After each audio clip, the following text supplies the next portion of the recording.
Talk about a fried egg. I lasted about 5 minutes out there. I said, to heck with this. I'll do this in the morning. And I don't have any inside information. The lady that did it, she got in there. She made it happen. And he doesn't shy away from opinion. And I do enjoy drinking cold beer at ballparks. So if that makes me a baseball fan, then I'm a diehard baseball fan. It's Hacker After Dark on 1010XL.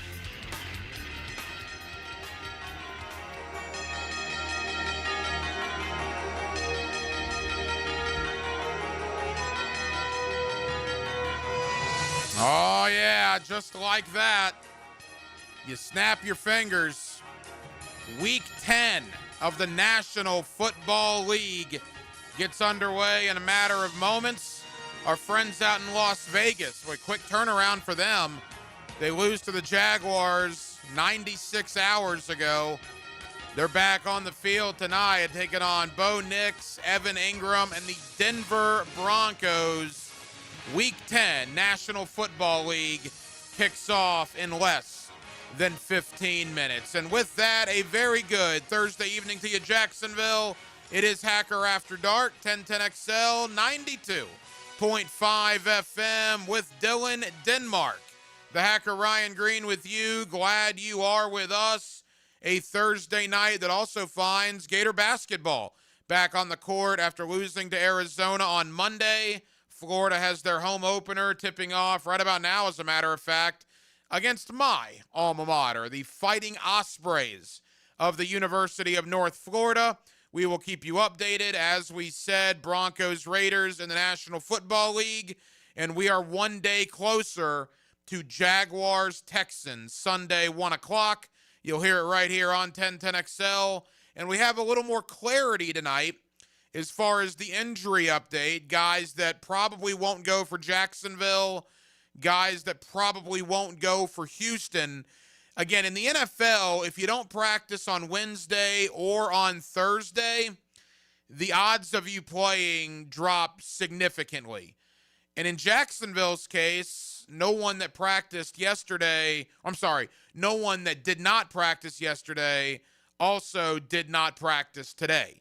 Jordan Lewis, Hunter Long, Brian Thomas Jr., and Ezra Cleveland, all four have missed both Wednesday and Thursday practice sessions.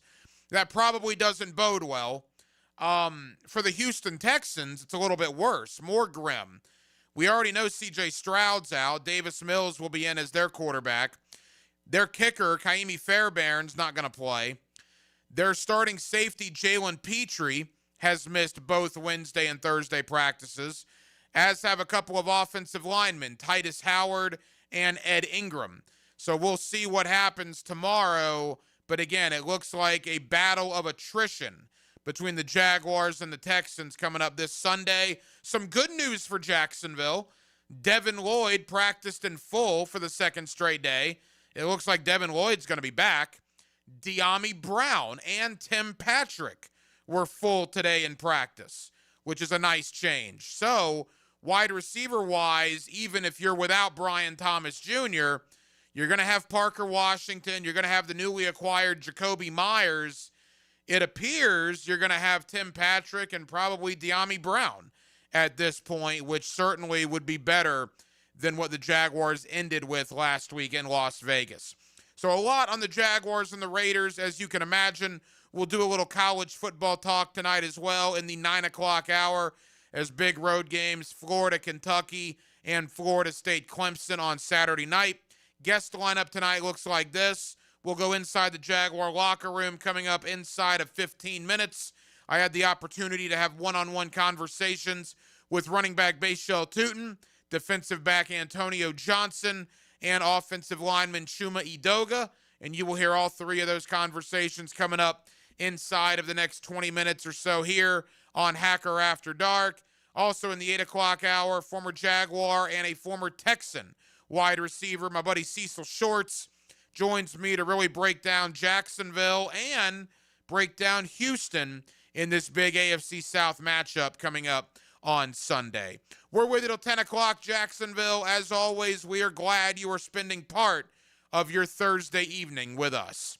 Every night here on Hacker After Dark, we do kick it off with a big deal of the night and Dylan Denmark. Let's do that right now. Time now for the big deal of the night What's the big deal? What is the big deal? No big deal. It is a big deal. on Hacker After Dark. So, I gotta be careful in critiquing the fans when I'm basically in the same boat with you on this particular topic. And I really got to thinking about this during the week based on going back and looking at my Twitter timeline of some of the things I was saying Sunday on social media during the game against Las Vegas. You know, I talk about Jaguar fandom and stress disorders as far as a football fan base goes. All right. Football fans in Northeast Florida just expect the worst from this football team because we've seen it time and time and time again. Anything that will go wrong or can go wrong has gone wrong for the Jacksonville Jaguars over the last 15 years. And it's hard, and really you could even go back further than that if you want to. And it's hard for myself, like I imagine it's hard for most of you listening to me tonight, to kind of get yourself out of that mindset when it comes to being a Jaguar fan, or in my case, an objective broadcast journalist in the Jaguar media department. And what I mean by that is this. I was convinced they were going to lose that game in Las Vegas. I was convinced of it. Not only did I pick the Raiders going into the game, but watching the game play out, even after Trevor Lawrence scored that touchdown, I just said, you know what? I've seen this too many times. The Raiders are going to drive down. They're going to score. They're going to get the 2-point conversion, and the Jaguars are going to lose by 1. I just knew that was going to happen. Just like I knew against Kansas City that after Mahomes scored that game-leading touchdown with 1:40 to go, that Trevor was going to throw a back-breaking interception and the Jaguars were going to lose to the Chiefs. Just like I knew in San Francisco that Trevor Lawrence and the Jaguars, when they had to punt the ball back to the 49ers and it's 26-21, I just knew San Francisco and Brock Purdy were going to drive that ball down and win the game in the final moments. And just like I knew against Houston in week 3, because I'd seen it so many times in the past, 10-10, Jacksonville was going to not get a key third down, was going to have to punt it away or commit a turnover, and Stroud was going to get the ball and lead the Texans to a game-winning field goal or touchdown. I just knew it. Well, in the Houston game, in the San Francisco game, in the Kansas City game, and last week against Las Vegas, everything that most of us knew was going to happen late in those games, something miraculous happened instead. The Jaguars were very un-Jaguar at the end of those games. They did stop the Raiders on that 2-point conversion. They did drive down the field for a game-winning touchdown to beat Kansas City. They did stop Brock Purdy with a turnover to beat the 49ers. And they did score to go up 17-10 and then stop C.J. Stroud with an interception to win the Houston game in week 3. Jacksonville has won 4 one-possession games already in 2025. 4. I think you'd have to go back to the entirety of last year and maybe into 2023 to find 4 combined one-score wins for the Jaguars. They just don't do that. They've never done that. They don't win close games. The worst thing imaginable is always going to happen. They're always going to commit that awful turnover late in the game. They're always going to, the team's going to score where they're playing to go up late in the game. And Jacksonville's not going to have enough time to do anything. It happens every Sunday. Except in 2025. I mean, yeah, I guess it happened in Cincinnati. Although I think the Bengals got away with highway robbery in that one on that pass interference. But the Jaguars, and I don't even count Seattle because remember, Seattle kicked a field goal to go up 23-12 And they took those 3 points off the board because the Jaguars got called for that personal foul on that field goal block attempt. So really, if you want to get down to the nuts and bolts of it, the Jaguars are 4-1 in one-score games in 2025. 4-1. This team doesn't win close games. Why all of a sudden are they doing it now? Because these players and this coaching staff has a belief that no matter what goes wrong against them, penalties, turnovers, referee calls, etc., that they're going to find a way to win. And you know what? They've been right. 4 out of 5 close games in 2025. I didn't think they were going to win any of these close games because I've seen that uniform and I've seen that logo basically my entire life falter in the fourth quarter over and over and over again. I have to get myself out of that mindset. Maybe you have to get yourself out of that mindset. Don't expect the worst case scenario to happen to the Jaguars, even though I know it has many times in decades past. Doesn't seem to be in 2025. Don't expect anything to go wrong. Anything that will go wrong will go wrong. I know it has for decades, but again, it doesn't seem to be in 2025. And why is that? Well, again, I think this team has a belief in what they're doing. A belief that no matter what goes wrong, they will find a way to get more points on the scoreboard than their opponent. And to their credit, they've done that 4 times already this year by 7 points or less. There's a belief in that locker room. And I think slowly but surely, there will become a belief in the fan base and in the media that this is not the same old Jacksonville Jaguars. Because the same old Jacksonville Jaguars would go to Houston and lose on Sunday. They haven't swept the Texans since 2017. And they darn sure don't win out in Houston very often at all. Even with Davis Mills, Texans beat this Jaguar team over and over and over again in years past. Will this Sunday be different? We'll find out soon enough. But there has already been enough different in this season so far that it would not surprise me at all if Jacksonville goes out there and takes care of business on Sunday afternoon. 641-1010 on the text line, designed by Lifetime Enclosures. Your thoughts always welcome here on a Thursday night edition of Hacker After Dark. Again, Week 10 of the National Football League set to kick off in a matter of moments. Raiders, Broncos, we will keep you updated. Coming up next, let's go into the Jaguar locker room. I had the opportunity to catch up and do one-on-one interviews, conversations with running back Bashal Tutin, defensive back Antonio Johnson, and offensive lineman Chuma Edoga. You will hear those next on a Thursday night here in Northeast Florida. We're with you till 10 o'clock, Jacksonville. We're glad you're with us right here on Hacker After Dark. He's Jacksonville's official tape checker. I'm Jeff Lodman. And he tells you about it Tuesdays during football season on Jaguars Today. Inspected by. Go to the pros Napa know-how. JacksNapaAutoCareGroup.com on 1010XL.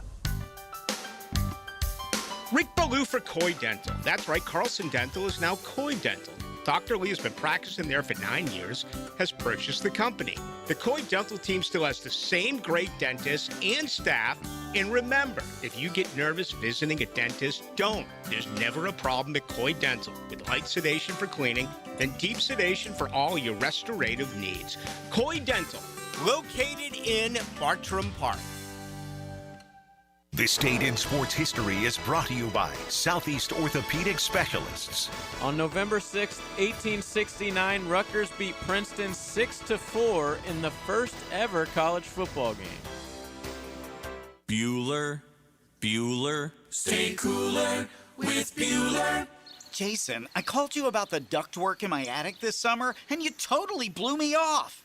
I did. My airflow is too low and my bills are too high. I know. There's stains on my ceiling tiles and sweating around the vents, and the mice have chewed so many holes in the ducts, I think they're getting more AC than I am. I know. Then how could you let me suffer all summer, Jason? Because summer is the one time of year I just can't send my technician into someone's steaming hot attic. They'd kill me. Ductwork is hot, cramped work at the best of times. Lucky for you, those best of times are in November. You mean like now? Bueller Air and Plumbing can repair your old, damaged, or just plain sketchy ductwork right now when it's not too hot and not too cold. And none of your technicians will kill you. It's a win-win. Stay cooler with Bueller. Visit BuellerAir.com. Hey, Hicken here for my friends at Beards Diamonds, where they are having the biggest sale all year right now. Beards' 44th anniversary sale is happening with up to 44% savings. It's our biggest and final store-wide event of the year. Beards' largest selection and lowest prices. Rings, earrings, bracelets, bands, pendants, colored gemstones. Their cases are jam-packed. Our associates know they can break all the rules for this one. Shop early for Christmas. Get to Beards now as they mark another year of proudly serving Jacksonville. In a sea of corporate chain jewelry stores, Beards is honored to be the only local jeweler in the town center. No commission salespeople, no corporate chain sales gimmicks, no treating you like a number. Don't miss Beards Diamonds' 44th anniversary sale. From golden necklaces to lab-grown diamond studs to all the latest styles from top designers, you'll find it at Beards. In the St. John's Town Center, I say, shop local, shop Beards. Hey, Hicken here. This episode brought to you by Prize Picks. You and I make decisions every day, but on Prize Picks, being right gets you paid. Don't miss any of the excitement this football season. Simple to play. You pick more or less on at least 2 player stats. If you get your picks right, you cash in. On Prize Picks, how you play is up to you. You want flexibility? Choose Flex Play, where you can get paid even if one of your picks misses. And if you want the biggest payouts, go for the Power Play. No matter your play, Prize Picks is a great way to put your takes to the test. Prize Picks also offers injury reboots. When your player leaves the game in the first half and doesn't return, Prize Picks doesn't count it as a loss. Download the Prize Picks app today. Use code 1010XL. Get $50 in lineups after you play your first $5 lineup. That is code 1010XL to get $50 in lineups after you play your first $5 lineup. Prize Picks, man. It's good to be right.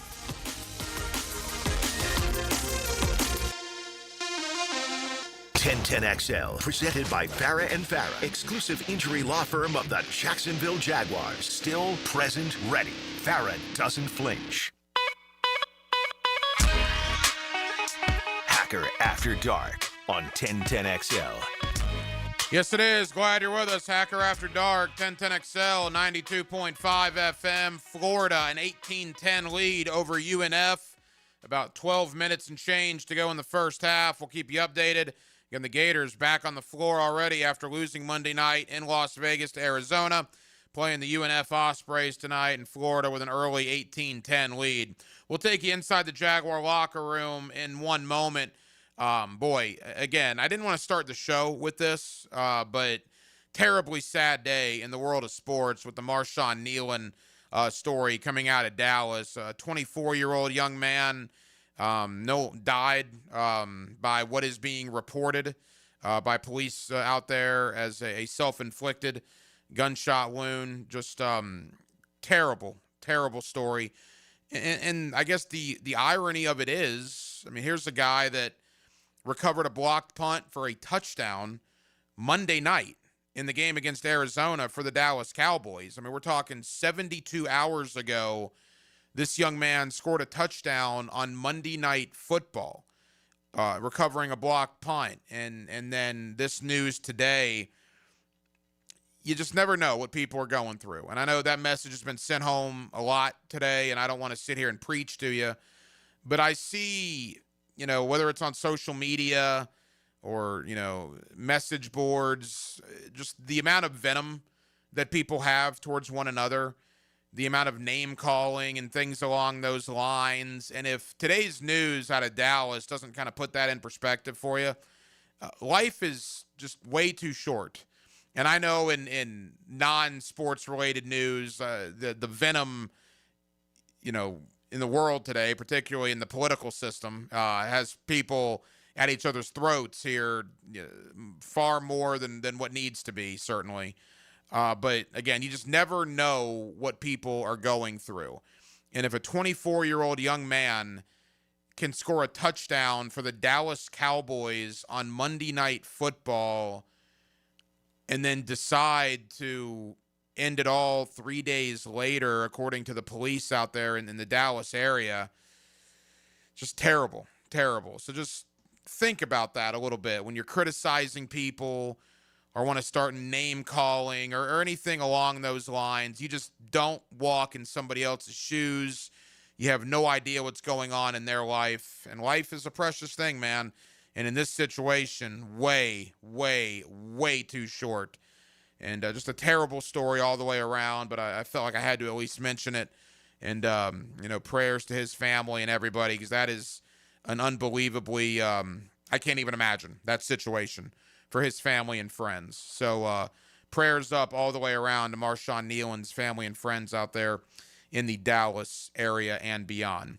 Back into the world of sports. That's what we do here on Hacker After Dark. It's what we've done for many, many years, and we certainly love talking sports with you every weeknight right here on 1010XL and on 92.5 FM.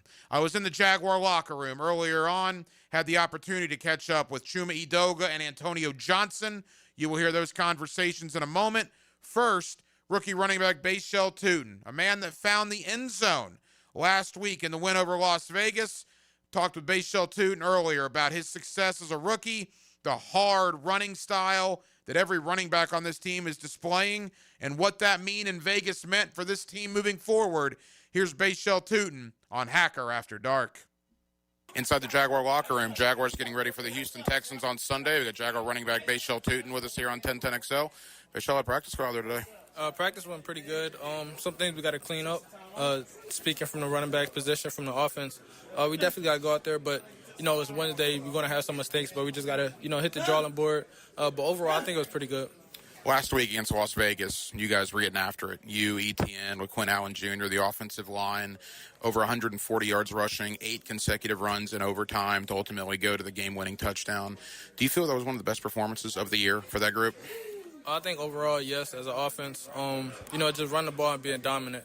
I think we showed our style of playing, how we want to play. I think we, like you said, 8 straight runs to go down there and, put the game in overtime. It takes into account who we are as an offense and what we like to do. And, I think we just keep riding on that and, we go far. You and I have talked about this in the past. Very rarely does one person get you on the ground. And there were a couple of those runs in overtime where it took 2 or 3 Raiders to get you down. I know you pride yourself in that. When you wear a defense down like that, did you guys know you probably had them in that final drive, the way you were moving the ball? Yeah, I definitely do think so. Starting with the big guys up front, wearing the D-line down, and then, me and ETN, wearing the second-level guys down, the linebackers, and so forth. I think, as a defense, it just gets tiring, getting punched in the mouth and, driven off the ball every play. So I think that last possession definitely took a toll on them, but it worked out for us. Fan base is noticing you, ETN, LaQuinn Allen, all three of you guys run really hard, man. Is that a message in that running back room, the physicality that all three of you guys are showing? Yeah, I think it starts with our coach. He preaches it. He lives by it. So just us taking, hold to that, and we each all run the same. We all run strong. We all run physical. So just being paired up with a coach that loves it and teach it all the time, it's helping us. And like you said, one guy doesn't just bring us down. We're making a statement to, run through somebody's face. So I think we keep priding ourselves on that, and we'll go far. Couple of more for Bashel Tutin. When you see Cam do what he did with the 68-yarder, after a couple of weeks of struggling, Liam Cohen stood by him every step of the way publicly, always defended him, said he's my guy. When you see your coach go to bat for one of your teammates, what does that mean to the guys in this locker room? It means a lot, just to have a coach go to bat for you, like you said, it means a lot because, you have some coaches that, go opposite ways or, say something they shouldn't say. But Coach Cohen does a great job by sticking by the team and, staying true to us. And we see that and we recognize that and we love that. And, Cam was going through a lot early in the season, but, to go out there and hit a 68-yarder when a team needed them, just goes to show how, coach rallies behind the player, then how the team rallies behind. And that's just how we need that internal, and I love that we have that. Jakobi Meyers here now. What can a guy like that bring to this offense? I think he's pretty explosive, good catch radius, good speed, great route runner. I think he'll bring some juice to the passing game that we already have. We have a great, wide receiver room, but I think he can help that and help the offense some more. Final question. On the road against Houston, division game, you guys can really do some damage to the Texans' division hopes with a win. What's the thought going out to Houston on Sunday? Just go out there and dominate, be us, play physical like we do, and 4 quarters, take it to them, and the outcome would be positive for us. So just going out there, playing hard as we can, be cognizant of the details, and just going out there and execute is the biggest thing for us. Hey, show best of luck. We'll be watching. Thank you. There you go, Base-Shell Tootin here on Hacker After Dark. I'll go ahead and say it. For a 4th-round pick, that's borderline a home run pick right now. That's at least a double, if not a triple, for James Gladstone. To find a guy like that in round 4 that has contributed in the fashion that Base-Shell Tootin has, only 8 games in to his NFL career. What a find in the mid-rounds out of Virginia Tech. Really solid work by James Gladstone in that regard. Defensive back Antonio Johnson. He's going to be thrust in with the injuries to Eric Murray. Obviously, you got Dewey Wingard back there, Antonio Johnson. Those are going to be your 2 starting safeties moving forward. Now, Antonio Johnson, some will tell you that he has struggled as of late. I think there's been some good. I think there's certainly been not so good. But one of the great things about Antonio, and I've told him this in private, is I always appreciate the fact that he's always willing to talk. He never bats away from the media, even after a bad game. And I had the opportunity to catch up with Antonio Johnson earlier on down at the Miller Electric Center. And here is that conversation on Hacker After Dark. All right, inside the Jaguar locker room, Jaguars getting ready for the Houston Texans on Sunday. We got Jaguar safety Antonio Johnson with us here on 1010XL. Antonio, had practice go out there today. Today was good. Just coming back, looking over the corrections from the game we had Sunday, and then, today we looking at the first and second down of Houston. A lot of review because we played them already, and just seeing like what they doing now later on in the season versus what they did early on. Seemed like a big win on Sunday, overtime win in that fashion. What has the momentum been so far this week, coming off that win in Las Vegas? Coming off a bye week is always good to get the ball rolling again. So, it was a big win for us. It was a tight game. So, we just winning those tight games. Coach always talking about just winning those one-possession score games. Those be like a team that can win 3-4 of those. Those be like the difference makers of making the playoffs and stuff like that. So he always preached that, and the guys, and we feel like we back rolling, and you've seen it today, the energy of the team. You've been around here for a couple of years. You're used to playing in games like that always haven't gone the Jaguars' way. Did it feel good to come out on top in a game like that? Definitely, especially being away too. So in a hostile environment, always playing away. The games are a little tougher because you got the environment of the other team. But just being here, like you said, been here a few years and been in those tough games and not coming on top and then finally get one felt great. One of the big topics with the fan base is Cam doing what he did, the 68-yarder. Obviously, he was struggling a little bit going in, but Liam stuck with him. Liam publicly stood behind him, and then obviously was rewarded on Sunday. What does that mean when a head coach stands behind one of your teammates like that? It just shows the character of him and the character of the team. He made it public to the team. He made it public to the world that that's our guy. And as a teammate in the locker room, we was behind him 100%. So we knew, like, we have 100% trust and faith in Cam that, he going to do his thing. And he's not perfect, but we just had that high expectation of Cam because he is such an accurate kicker. So, like, he missed 1 or 2, everybody thinks it's the end of the world. But we knew, like, it's nothing. It's not a big deal for Cam. We knew he was going to come back. Final moments with Antonio Johnson. Similar question. When you see the team go out and trade for Greg Newsome, you see the team go out and trade now for Jakobi Meyers, what message does that send? I mean, this team wants to win now, and they're giving you guys the pieces to try to do that. 100%. I feel like the upstairs, the front office, they're doing a great job of looking at the team, evaluating the team, and just figure out what pieces that we need to, just take that next step in the season, and just, so we get over the hump and make sure that when the time comes, the ball rolling, and we playing our best ball in late December into January. Final question: road game in Houston. Well, you guys can put the Texans in a lot of trouble if you beat them on Sunday. What's the motivating factor going in there for a division road game? Like you said, just a division road game within itself, you know, we take it game by game, and they're the next opponent, so that's the most important thing about the next game is we always looking for the next opponent. And, you know, it's division, history between us two, and we're just trying to, you know, win the division, honestly. So we go out there, play hard, do our jobs, and come up on top. My October 29th birthday, brother. Happy belated birthday, man. Happy belated to you as well. Thank you. Awesome, thank you. There you go, Antonio Johnson. Yeah, he and I share a birthday on October the 29th, so there's a friendship there, no question about it. We appreciate Antonio Johnson and Bayshell Tootin for both joining us here tonight on Hacker After Dark. Those are current Jacksonville Jaguars. Now let's talk to a former Jacksonville Jaguar, and he's also a former Houston Texan. My buddy Cecil Shorts played 7 years in the league. 6 of those 7 were either in Jacksonville or in Houston. We'll talk Jaguars with him. We'll talk about Jakobi Meyers. Cecil being a former wide receiver, he has a lot of thoughts on Jakobi Meyers' arrival here in Jacksonville. And he also has a lot of thoughts about the Texans. He's based out in Houston, does a lot of work with that organization. What is going on out there, the message they have out there with Davis Mills starting, knowing they probably need to win this game. It's probably must-win territory for the Texans now on Sunday. We'll do a deep dive into the Jaguars and the Texans with a guy that played for both organizations. My buddy Cecil Shorts joins me next right here.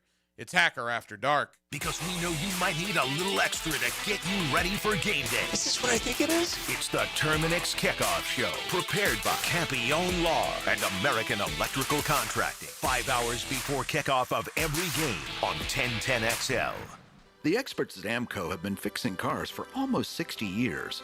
Over that time, they've gotten more complex than ever. That's why our techs undergo rigorous training and certifications, so they can fix anything, including the most complicated repairs that come with some of the latest technologies. After 60 years, there's nothing we haven't seen or fixed. It's how we know cars inside and out. Money tight? We can finance almost anybody. Find the AMCO transmissions nearest you at amcojacksonville.com. What defines a hero? Dedication, loyalty, courage. Every day at AMCO, we serve heroes. For over 60 years, we've repaired and maintained the most critical public service vehicles. From complex transmissions to simple brake jobs with flexible financing and the extra safety precautions we need. The heroes we serve don't all wear uniforms. They're people like you. At AMCO, we're proud to serve all of you. AA MCO. Family owned and operated in Jacksonville, Orange Park, St. Augustine, and St. Mary's, Georgia. My son had a meniscus surgery a couple years ago. When it's smooth as silk, Dr. Kevin Murphy did it. Was playing tennis in 2 weeks. This is Patrick Malarkey, and I highly recommend Southeast Orthopedic Specialists. David Garrard here. I've had the PRP treatment from Southeast Orthopedic Specialists, and my knees are really doing well. Platelet-rich plasma treatment may be the answer for whatever is hurting you. Southeast Orthopedic Specialists. Hello, First Coast. I'm sure by now you have seen our bright green GFL trucks and containers throughout the greater Jacksonville area. We're an industry leader in solid waste and would love the opportunity to earn your business. We're committed to customer service, reliability, and have an unwavering focus on safety. Whether commercial or construction, let us haul your waste away. Call 904-760-5880 to get a quote today from GFL, Green for Life. The best value for golf in Jacksonville remains Cimarron, totally reestablished with new tee boxes, improved fairways and greens, also a brand new restaurant with indoor and outdoor settings, and live music. Join the Wild One loyalty program online at Cimarron Golf. When's the last time you played Cimarron? Cimarron Golf Club on 210, the Wild One. At Beard's Diamonds, we celebrate your anniversaries all the time. But now it's time for you to celebrate ours with the biggest sale all year. Beard's 44th anniversary sale is happening now with up to 44% savings. This is our biggest and final store-wide event of the year with our largest selection and lowest prices. Rings, earrings, bracelets, bands, pendants, colored gemstones, gold fashion. Our cases are jam-packed, and our associates know they can break all the rules for this. So come join us as we mark another year of proudly serving Jacksonville. In a sea of corporate chain jewelry stores, we're honored to be the only local jeweler in the town center. No commission salespeople, no corporate chain sales gimmicks, no treating you like a number. At Beard's, we're local people serving local people with honesty, integrity, transparency, and good old-fashioned customer care. Don't miss Beard's Diamonds 44th anniversary sale. From gold necklaces to lab-grown diamond studs to all the latest styles from top designers, you'll find it all at Beard's in the St. John's Town Center. Hey, it's Frank Frangie. Business owners, listen up. If your plumbing or AC company keeps giving you the runaround, it's time to cut them loose. Call my friends at Duck Duck Rooter. They already partner with some of the biggest commercial operations in Northeast Florida, like the Jaguars and station operations. Their office team makes invoicing a breeze, and their field techs, top-notch pros. Make the switch today. Duck Duck Rooter, a proud partner of the Jacksonville Jaguars. Call 904-862-6769. 904-862-6769. Tell them Frank sent you. 1010XL, presented by Farah and Farah, exclusive injury law firm of the Jacksonville Jaguars. When it's game time, Farah doesn't flinch. Now, another great guest on the Checkmate Coatings phone line. Hello. Your floor's missing piece. Back here on 1010XL and 92.5 FM in the city of Jacksonville. We are glad you are with us.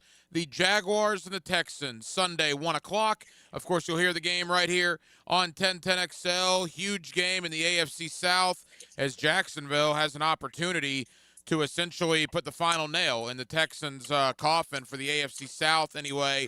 And from a Houston vantage point, it is probably must-win territory now for the Texans. Let's talk to a man that played for both the Jaguars and the Texans during his 7-year NFL career. My buddy Cecil Shorts, always kind enough to join us here on 1010XL. Cecil, how we doing? I'm good, man. I'm good. How about you, RG? Cecil, we're good. Thank you for the time. It's certainly your week when these two teams get together. First and foremost, your thoughts last week on Jacksonville going out to Las Vegas and coming out with a 1-point overtime win. I was actually impressed. I was impressed because of the resilience of the team in the entirety. Number one, I think a 68-yard field goal is insane. Never in my life I guess nobody's seen it, right? But that's just insane. But I love the second half and kind of how it's going back and forth. And I know Trevor had an illness coming into the game. He threw a really bad interception in I believe the first quarter or the first half of the game, which was just double coverage. No reason to throw that at all. But I felt like he calmed down as the game went on, and he made plays when he needed to make plays. Like your best player, or you're supposed to be your best player, right? He made the big-time plays in the big-time moments. And that fourth quarter, it was back and forth, back and forth, back and forth, back and forth, all the way into overtime. And I love what I seen from him. It was leadership. It was calmness. It was his ability to make plays when needed. His connection with Parker Washington is growing and growing and growing. And that's something we need to keep an eye on. I love to see that because that's somebody that's stepping up. That's somebody that's making plays. And he's been making plays the last couple of years. I guess I got a year and a half now. Just making plays and popping up over and over again. So to find that connection with Trevor is a really big deal. But I'm loving what I'm seeing, man. It's a big goal line stop at the end for the 2-point conversion. Tyler Lockett was open. He was coming open. But good job by Hamilton getting his hands up and knocking it down. So a lot of good things. Most importantly, you got the win. You're, I believe, 5-3 now. Maybe a game back from Indianapolis or a game and a half back with a chance to really completely shut out the Texans this year, going 2-0 against them, which would be big this Sunday if they can do that. But I was really impressed with how they came back and won on Sunday. Yeah, I thought about you with Parker Washington because you've been really high on him for years, and he looked really good last week. And Cecil, what does it say at the end of the game last week? De'Ami Brown is out, Brian Thomas Jr. is out, and two guys called up from the practice squad, Austin Trammell and Tim Jones, making enormous plays, both in special teams and on offense there late in the ball game. Well, I tell you what, I think credit goes to the receiver coach, really developing the guys that's on the practice squad, developing the guys that are not. getting as many reps as the not older guys, but the guys that are kind of the starters in the room. Also, it's credit to those guys, Tim and those guys, for being prepared and being ready to go each and every week. And when their number was called, they made huge plays. They made big-time catches in big-time situations. It was just good to see guys step up, especially with the receiver room struggling with drops recently. Former Jaguar and Texan wide receiver Cecil Shorts. Cecil, at the trade deadline, the Jaguars went out and they got a wide receiver. With the uncertainty surrounding Travis Hunter, obviously some injuries now to BTJ and De'Ami Brown, the Jaguars make a little bit of a splash, go out and acquire Jakobi Meyers. Your thoughts on Jakobi and what he brings to the Jaguar organization? Well, first of all, great move. Like the move tells me you're trying to win right now, right? And I think that's something that, as Jaguar fans, as a former Jaguar player, we haven't seen too much, right? Like in season moves, you're trying to win right now. So I thought that was awesome. You had 13 picks coming into this year's draft as of before the trade. You got rid of 2 of them. You still have 11, and you got rid of 2 of them to bring in a player that is a high quality receiver. That kind of wanted to get out of Las Vegas before the season started. Some rumblings were there, but he's a sure-handed guy. He's a bigger guy, 6'2", 200. Not necessarily a burner, but a very good route runner. Makes plays with the ball in his hands. He's reliable. So I think when you have him, when you have Parker Washington, those 2 right now, those 2 can get you through the next couple of weeks until everybody gets back healthy. But Jakobi is somebody that can be a really good asset, especially when that room is fully healthy, to that receiver room. I also think this, too, he's in an expiring contract. So he has something to prove. He wants to go out there and prove and play well. Like, hey, I can go out here and still be a playmaker that he was the last few years. And I keep wanting to say Oakland, in Las Vegas, and with the Patriots, because this dude can make plays down the field. He's a big body guy that can make tough catches. He can do a lot of things in the passing game. And again, the biggest thing for him is consistency. He's going to catch the ball. He's going to make the tough catches. And that's what you need right now in that wide receiver room. Cecil, 7 years for you in the league as a wide receiver. You're the perfect one to ask here. He got here on Wednesday morning. He's going to have to play on Sunday. I mean, what's realistic for Jakobi Meyers? He's been in the league for a while, but what's a realistic expectation after being with the organization 4.5 days before kickoff? I wouldn't be surprised if he starts, but I think it'll be a very intense package for him. With his 7 years in the league, they won't baby him, but they will kind of just be smart about, hey, making sure he knows what's going on. It'll kind of be some simple stuff for him. But at the end of the day, receiver is a cool position because if you don't know, you can just ask Trevor. Hey, what I got here? All right, cool. Let me go line up and run it correctly, right? So I expect him to be involved in the game plan early and often, just being honest with you. There will be a package for him, meaning like it will be certain plays that he has to understand and has to know that's just for him. But overall, once he gets the rhythm going, I expect him to play, start and play a ton because, like I said, at the end of the day, they just got to tell you what route to run. Where to line up, hey, go over here in the slider, run a corner, go run. Like it's not that complicated. As things go on, then he'll be more confident in the offense as he gets more familiar with it. But he should be fine. 7-year vet, knows how to study, knows how to prep, knows how to prepare. He'll be all right. And at the end of the day, the coaches and players can help him on the field. A couple more for former Jaguar wide receiver Cecil Shorts. Again, the Jaguars and the Texans, Sunday, 1 o'clock. You'll hear it right here on 1010XL. Cecil, you know this all too well, but in the last 15-plus years of Jaguar football, they've lost a lot more close games than they've won. Yet this year, they've won 4 one-score games already. How has Liam Cohen come in and changed that so quickly? The Jaguars on Sunday against Las Vegas, they lose that game 90% of the time over the last decade and a half. Yet they did not on Sunday. What has changed in your opinion?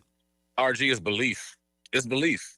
It's honestly this belief in yourself. The guys believe in Cohen. Cohen believes in his guys. And when your head coach truly believes in you, it's a different feeling you have.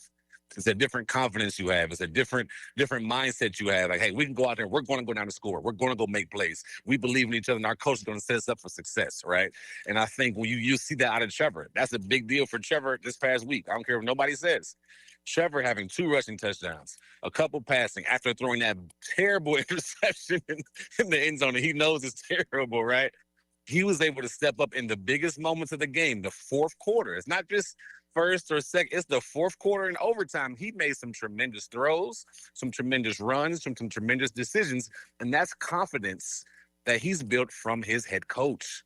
So I think it's really belief from what Cohen is doing there, not just in Trevor, but in all the guys that, hey, no matter what the score is, no matter what's going on, if we're playing good or bad, whatever the case may be, that we can win this game, and especially if it's a close game, we're going to figure out a way to win.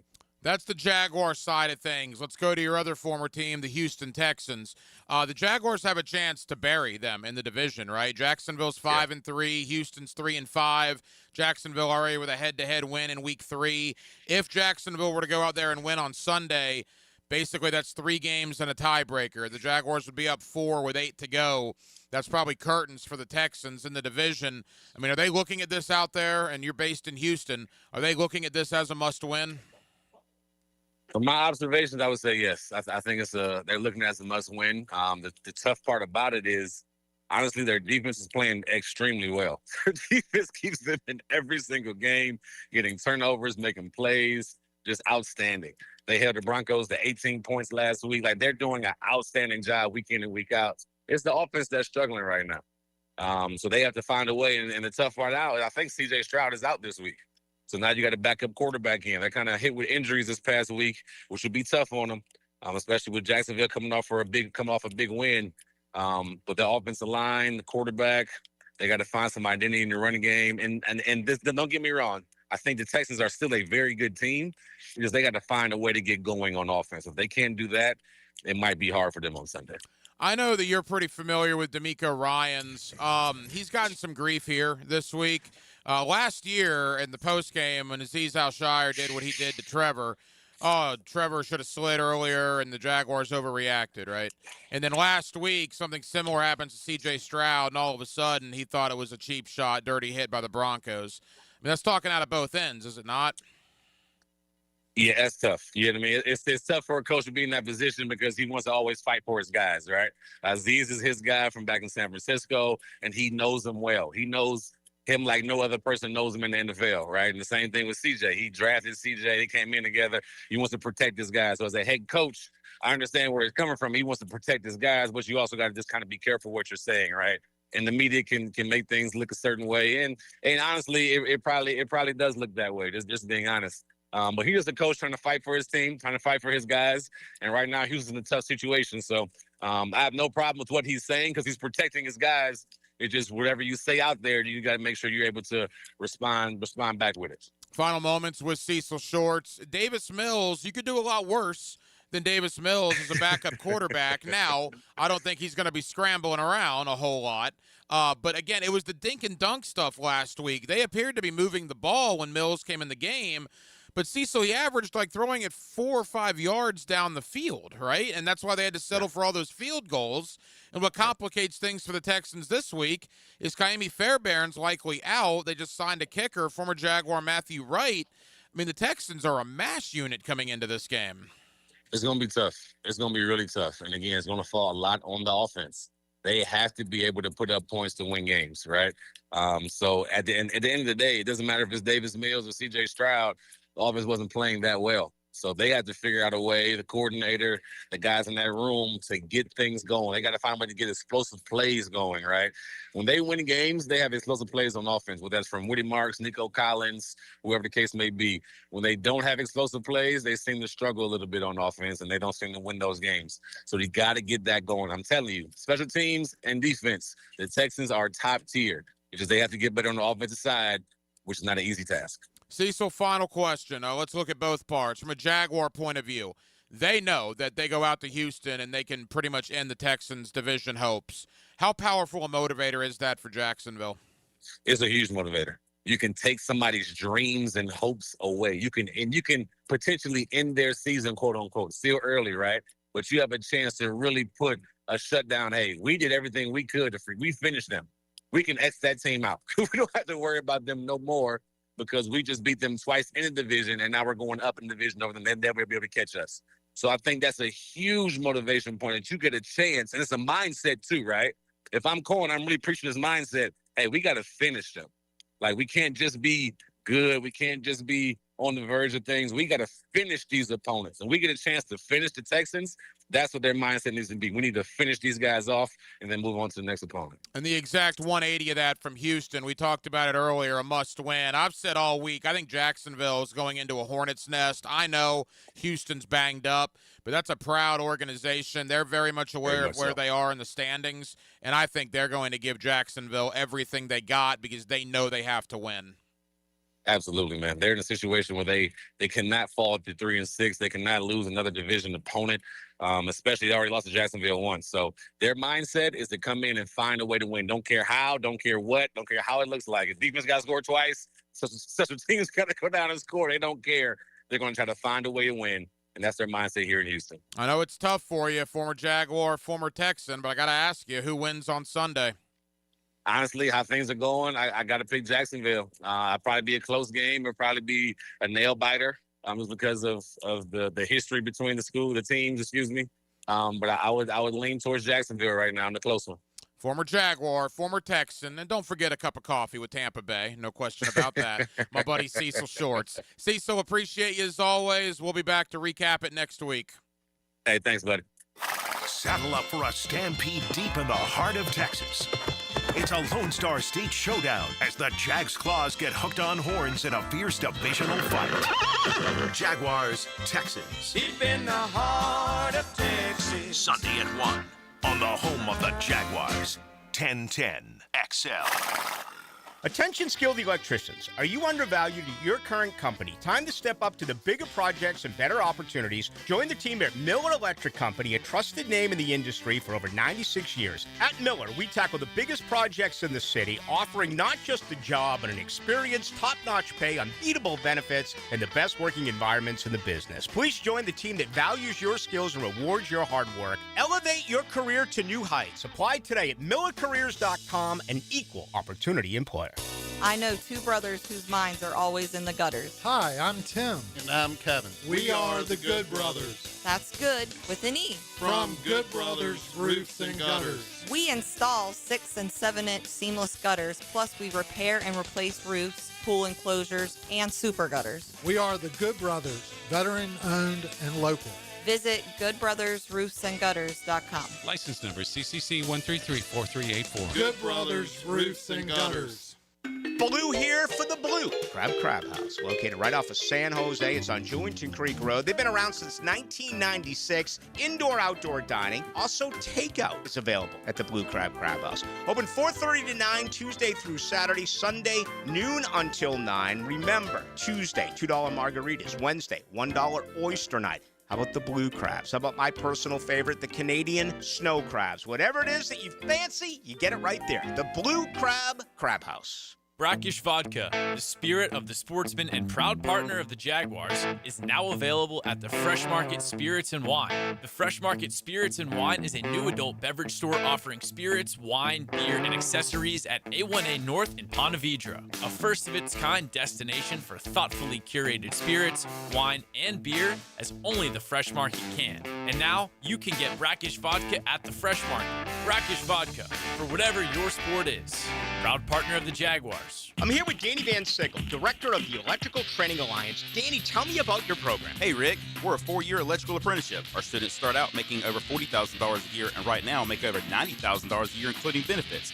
There is no tuition or student debt. You just have to apply and get accepted. Did you say no tuition and no student debt? You heard that right, Rick. Once you're accepted to the program, your only cost for the books and the course fees. About $800 a year. That sounds like an amazing opportunity. How can I learn more? Just go to etajax.org and you can apply there. Apply by November 6th. Hey, so where do we tee off? Tee it high and let it fly. He's got a beautiful backstroke. Oh, he got all of that one. Tour news, local updates, and the latest gear. Cut a few strokes off your game Saturday mornings at 10 with the Edwin Watts Golf Hour on 1010XL. Jacksonville, Hickens calling it. Checkmate Coating, my MVP. Tough, slick floors that dominate any space. Checkmate Coatings. Your floor's missing piece. Hey friends, Frank Frangie here. You know me. I don't mess around when it comes to taking care of business. Well, if your plumbing or AC company is giving you excuses, it's time to make a trade. Call the pros at Duck Duck Rooter. They're the trusted partner for some of the biggest commercial names in Northeast Florida. Their office team keeps billing smooth, and their field techs show up ready to fix the problem fast, and right. Bring in the starters with Duck Duck Rooter, a proud partner of the Jacksonville Jaguars. Call 904-862-6769. 904-862-6769. Tell them Frank sent you. This is Dave Barker with IHRS. Are you frustrated with those trendy pills and lotions that claim to make your hair thicker and fuller? Tired of your hair falling out? Our hair restoration solutions have helped over 10,000 men and women restore their hair in as little as 2 office visits. Call 904-777-IHRS. That's 904-777-4477. Or go to hairforme.com. Home of the Jacksonville Jaguars. WJXL AM Jacksonville Beach. WJXL FM Jacksonville Beach. What if you could pull up to $500,000 in cash out of your home and drop your mortgage rate to 4.99% APR? Hey, Prosper here, and right now at Loan Pronto, they've got the lowest rates in 3 years. With Loan Pronto's rapid equity loan, you can get your cash in as little as 3 days, pay off all those high-interest credit cards, and even skip your next 2 house payments. One client just got $300,000 approved in under 24 hours. Paid off their debt, paid off 2 car loans, saved $2,100 a month. One call, life change. There's no wait, no hard credit pull. You probably won't need an appraisal. Just fast, easy cash from your home's equity. Rates at a 3-year low. Act now. Call 914-999-1508 or visit loanpronto.com for your free instant home appraisal. See how much cash you can get today. Call 914-999-1508. See how much cash you can get today. You can also visit loanpronto.com. Equal housing lender, NMLS 16617881. On approved credit, visit NMLSconsumeraccess.org. Homeowners, storms don't wait, so why should you? Protect your home and your wallet with Universal Roof and Contracting. Save up to 20% on roof replacements and repairs now through November 13th. Financing available with payments as low as $115. Call 855-ROOF-HELP for your free inspection. Universal Roof and Contracting. Protecting your home, building your trust. License number CCC 057165, CBC 1258484. UniversalRoof.com.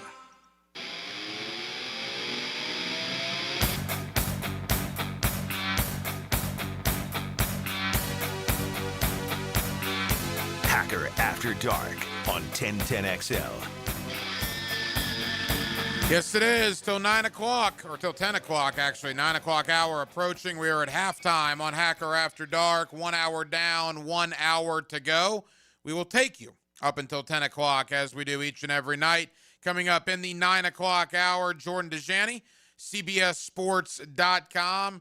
Jordan covers the league as a whole for CBS, but he's kind of like their AFC South guy. He's based up in Nashville, so we will certainly talk Jaguars-Texans with Jordan, but we will look at the Tennessee Titans, obviously the Indianapolis Colts, the first-place division-leading Indianapolis Colts, at least for right now, and we'll take a deep dive into the division as a whole with Jordan Dejani. Also, my buddy Brent Beard, you see him locally on First Coast News. You also get him weekly here on Hacker After Dark, looking at the weekend in college football, including Florida going to Kentucky, where apparently Denmark, I'm seeing some things from some Gator people that I know. Apparently it's supposed to be very cold in Lexington on Saturday. Yeah, I saw it's like a little cold. I saw that on Twitter. It's not freezing like people are saying, making it out to be. Do we know what the forecast is in Lexington? Like a low of 37, high of like 57. So not insane. But at night, it'd probably be on the lower end of that. So we're probably talking in the 40s. That's probably not ideal. We'll see what happens. Kentucky's got to play in it as well. I'll never forget, Florida has played some cold weather games. Longtime Gator fans, you might remember this. It was 1995, and the Gators were on Saturday night, primetime, ESPN, playing the South Carolina Gamecocks at Williams-Brice Stadium in Columbia. And Steve Tannehill was the quarterback of South Carolina, the guy with the ponytail. Long-time Gator fans will remember him. He was a very popular figure in Columbia. I was at that game. I was just turned 12 years old. It was in November of 1995. Florida actually won that game 63-7. But my tickets with my family up there at Williams-Brice Stadium, we were literally in the top row. And It's absolutely, without question, the coldest Gator game I've ever been to. And it's probably in the running for the coldest football game I've ever been to. It was freezing 30 years ago in Williams-Brice Stadium in Columbia.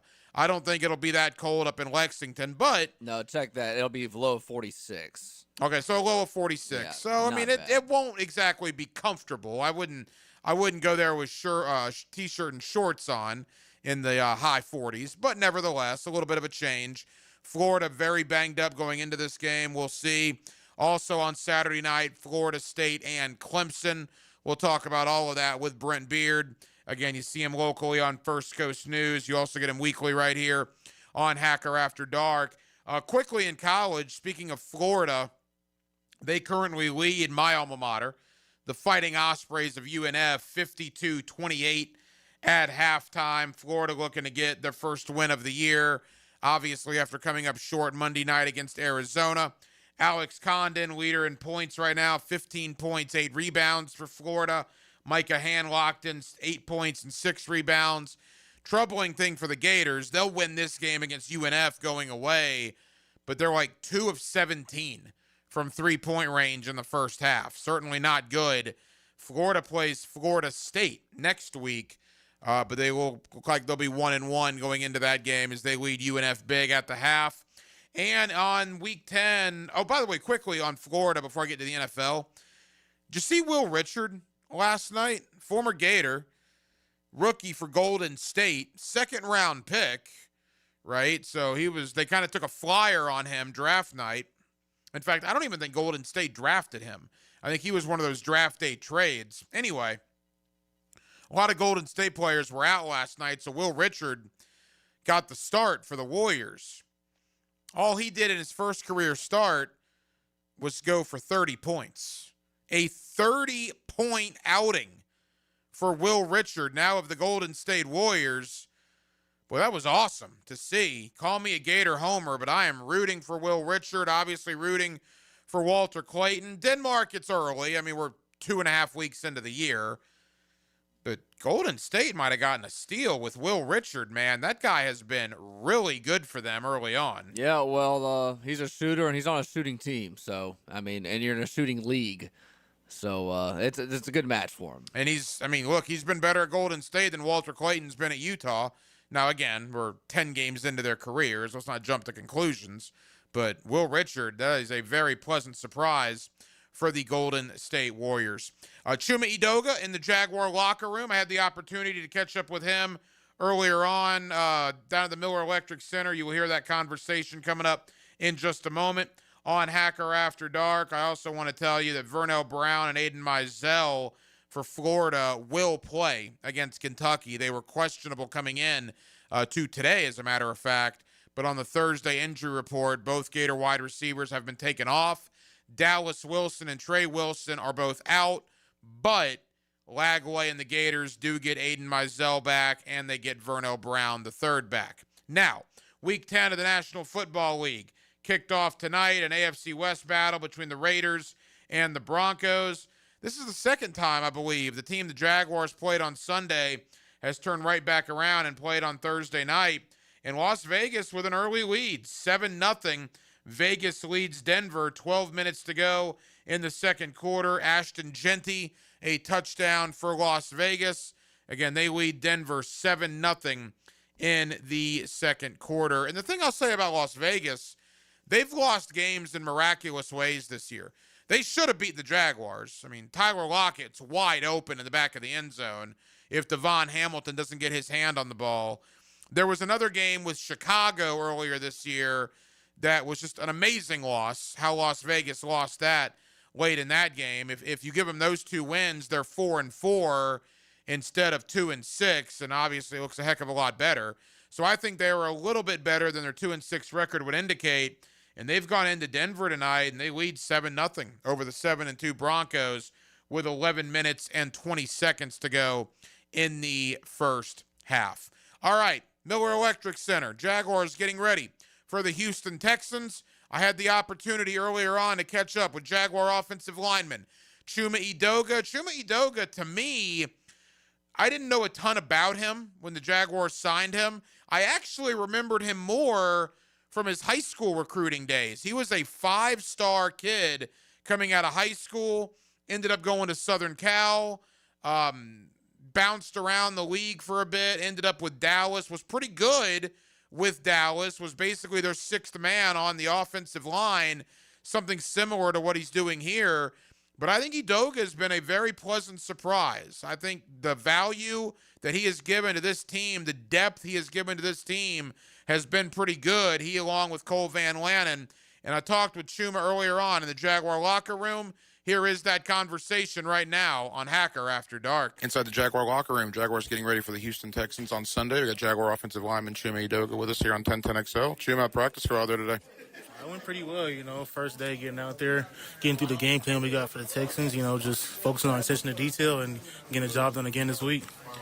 I know the 24-hour rule, but overtime victory on the road, going back on the road this week. How important was that victory for this team last week moving forward? It was important because that was the game we had up that week, Like Liam really praises and preaches, is a nameless facing opponent. So whoever we got that week, just go out there and try to get the dub, and that's what we did. The offensive line really established yourselves last week. 8 straight runs on that touchdown drive with you and Cole and obviously the other guys out there. How good did it feel to establish the running game like you did last week? Oh, yeah, it felt great. As an old lineman, you always want to impose your will on the defensive line. So getting the opportunity to be able to do that was great, especially to end the game. So. Division game on the road this week. We know how important these are. Big motivation factor going into somebody else's house and win a big division road game. Like I said, names faces opponent. They the next one up, so we just got to go out there, give it our all, try to get the dub.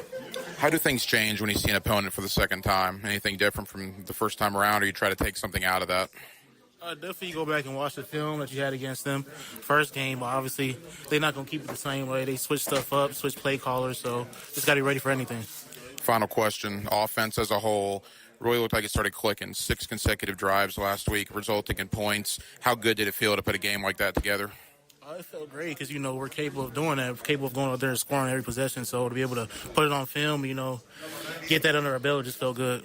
Chuma, best of luck. We'll be watching on Sunday. All right, appreciate you. Jaguar offensive lineman Chuma Edoga with us here on Hacker After Dark. Always appreciate him. And look, the second half of that game is kind of what you think the Jaguar offense is going to look like when they stop committing dumb penalties and stupid turnovers. Let's be frank. The penalties stopped in the second half. The turnovers stopped in the second half. And you see the result. They scored on 6 straight possessions. The Raiders could not stop the Jaguar running game. When you don't commit those holding penalties to put you in 1st and 20, and you don't commit those illegal motions and those illegal shifts, those things are drive killers, man. And for the goodness of the Jaguars, they stopped doing that in the second half against the Raiders, and you see the result.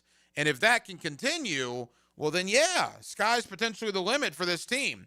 Now, 4 Jaguars did not practice either yesterday or today. Brian Thomas Jr., Hunter Long, you obviously had Jordan Lewis that did not go either, and I'm missing Ezra Cleveland's the other one. So, okay.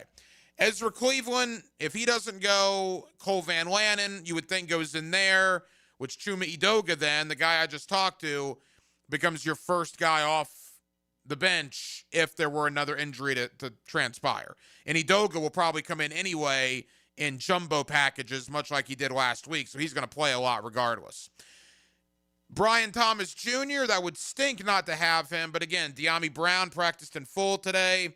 You got Parker Washington, and you got the newly acquired Jacoby Myers. You should be okay at wide receiver. Hunter Long, you don't like that. Quentin Morris is back, so basically you're just switching out Long for Morris, it would appear. The Jordan Lewis one's going to be the issue, because if Jordan Lewis doesn't go, all right, you got Greg Newsome, Jarian Jones, Monteric Brown, and I guess Christian Braswell, right, will be your 4 main corners. You might have to bring somebody up off the practice squad. So it doesn't appear that those 4 guys are going to play right now. They've missed practice both days. Texans are in a similar boat. Their starting tackle, Titus Howard, has missed both days. Their starting safety, Jalen Petrie, has missed both days. One of their guards, Ed Ingram, has missed both days. And we already know that C.J. Stroud is out and Davis Mills is in. So it will be a battle of attrition between the Texans and the Jaguars in what is a very important game in the AFC South on Sunday. I will be hosting a Jaguar watch party on Sunday down at Poor Tap Room at Laura and Forsyth Street, downtown Jacksonville. Hope you guys come out and join me. A little fellowship, a little camaraderie, and watching the Jaguars and the Texans. Poor Tap Room on Sunday. Come out and join me and 1010XL for a Jaguar watch party. Jordan Dejani, CBSSports.com. Let's talk Jags Texans. Let's look at the Colts and the Titans as well. A deep dive into the AFC South. Jordan Dejani, CBS Sports, next, right here on Hacker After Dark. Real fans know there's more to a championship team than offense and defense. Plus, the kicker, honestly, is like one of the most important guys on the team. Each week, Superior Plumbing spotlights the special teams player of the game on 1010XL. Rick Ballou for Coy Dental. That's right, Carlson Dental is now Coy Dental. Dr. Lee has been practicing there for 9 years, has purchased the company. The Coy Dental team still has the same great dentists and staff. And remember, if you get nervous visiting a dentist, don't. There's never a problem at Coy Dental. With light sedation for cleaning and deep sedation for all your restorative needs. Coy Dental, located in Bartram Park. Want a fresh and flavorful tailgate this season? Chicken Salad Chick has scratch-made Southern-style chicken salad perfect for lunch, parties, and your tailgate. Order 3 ways at one of 4 area locations. Call 1-833-MY-CHICK or online at chickcatering.com. Hacker here. Join me for the game this Sunday at Poor Tap Room downtown at Laura and Forsyth. Catch all the action on 2 floors of 80 self-pour taps, 15 TVs, and a giant projector. I'll see you this Sunday at Poor Tap Room. At the First Coast YMCA, you'll find much more than just a gym. We offer many ways to help you become more active, reach your weight loss goals, and find your inner strength. Membership at the Y includes state-of-the-art facilities, a huge variety of fitness classes, and programs for all ages. It's easy to join the Y since it's affordable for all incomes. The Y is a great place to make connections and experience something new. Visit the YMCA near you or online at fcymca.org.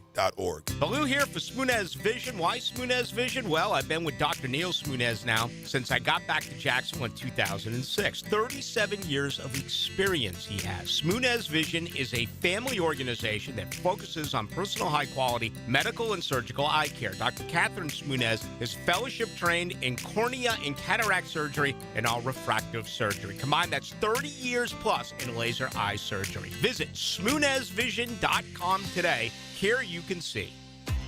If you're 55 or older and into that whole saving money thing, T-Mobile has an exclusive phone and internet bundle just for you. Right now, get 2 unlimited phone lines plus 5G home internet for just $30 each per month with AutoPay, plus taxes and fees. And with 5G home internet, setup is easy with just 1 cord and no technician needed, which is great if you're also into that whole keeping it simple thing. Switch now and experience the best mobile network in the U.S. Visit your local store to start saving. T-Mobile, it's better over here. Based on analysis by Ookla Speed Test Intelligence data Q4 2024 to Q1 2025. Ookla trademarks used under license. Unlimited on our network. Customers on voice plan may notice speeds lower than other customers and further reduction if using more than 50 gigs a month due to data prioritization. Video streams and SD on this plan. Home internet pricing after $20 a monthly bill credit plus $5 per line without autopay. Debit or bank account required. See 5G device coverage and access details at T-Mobile.com. If you've been in a big truck accident, you need a lawyer that specializes in big trucks. A lawyer who knows all the federal traffic rules that can affect your case. And who can navigate the complex web of laws dealing with the trucking company, the leasing company, the shipper, and all the other details that can complicate your case. At Farah and Farah, we've seen it all, and we're ready to go the long haul to fight for you. Jacksonville. Joe C. here. Want to win 3 free nights up in Nashville for the Titans game? Come stay where I'll be staying at the Omni Nashville, right in the heart of the action. Just text GAME to 641-1010 and you're in to win 3 nights. That's GAME to 641-1010. Hey, it's Matt Hayes. Basketball season is here, and you know what that means. Now you can mix and match football and basketball and win big with Prize Picks. where being right can get you paid on America's #1 daily fantasy sports app. All you do is pick more or less on 2-player stat projections and watch your winnings roll in. Patrick Mahomes, more or less than 243 passing yards. Steph Curry, more or less than 26 points. It's just that simple, everybody. But here's the best part. PrizePicks offers an injury insurance reboot. If one of your players leaves the game in the first half and doesn't return, PrizePicks won't count it as a loss. PrizePicks is the only app that offers stacks, where you can pick the same player up to 3 times in the same lineup, and with FlexPlay, you can double your money even if one of your players doesn't hit. And all PrizePicks withdrawals are fast, safe, and secure. Download the PrizePicks app today, use promo code 1010XL, and get $50 in lineups instantly when you play $5 in lineups. PrizePicks, it's good to be right. SportsForecaster.com has all the data you need to project tomorrow's winners. Register for free and track the performance of all your favorite players and teams, including all your fantasy team picks and prospects. Sports Forecaster has the most detailed player profiles on the web, precise depth charts, every transaction, every injury, every news update. No ranting or raving, no preening or barstool bluster. At SportsForecaster.com, you get the timely info you need for every game. SportsForecaster.com. Sign up for free today. Hey, Jacksonville, I'm sure by now you've seen our bright green GFL trucks and containers throughout the greater Jacksonville area. We are an industry leader in solid waste and would love the opportunity to earn your business. We are committed to customer service, reliability, and have unwavering focus on safety. Whether commercial or construction, let us haul your waste away. Call 904-760-5880 to get a quote today. GFL, green for life.